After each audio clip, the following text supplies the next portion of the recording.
সাধারণ ম্যাগি এখনকার বাচ্চারা আর খেতে চাইছে না, তাই আমি অনুপের হেসেলগড়ে নিয়ে এসেছি কোরিয়ান ম্যাগির রেসিপি নিয়ে।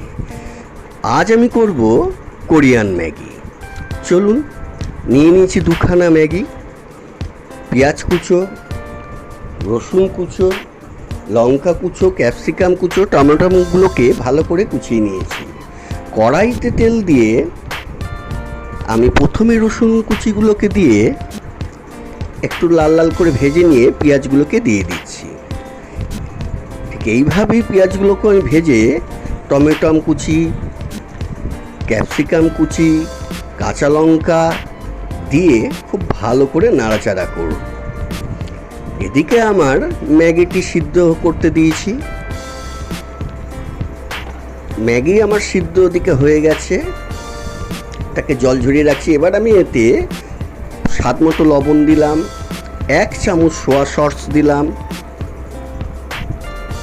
দিয়ে একটু নাড়ানাড়ি করে এর মধ্যে আমি দিয়ে দিচ্ছি 4 চামচ টমেটো কেচাপ। এবার এটাকে খুব ভালো করে কষে নিতে হবে। এর মধ্যে আমি দিয়ে দিচ্ছি একটু কাশ্মীরি লঙ্কার গুঁড়ো।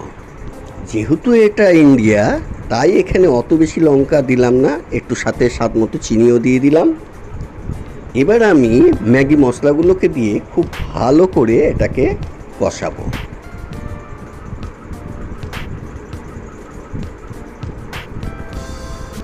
এবার একটু সামান্য জল দিয়ে এটাকে একটু গরম হতে দেবো।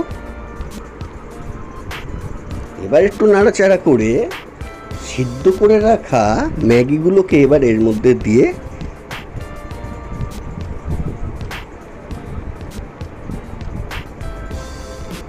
আমি স্টিক দিয়ে একটু নাড়াচাড়া করে নিচ্ছি, যাতে সমস্ত মশলাটা এর মধ্যে লেগে যায়। দেখুন কত সুন্দর একটা কালার, এবং একটা ম্যাগি ভাঙিনি আমার রেডি হয়ে গেছে কোরিয়ান ম্যাগি।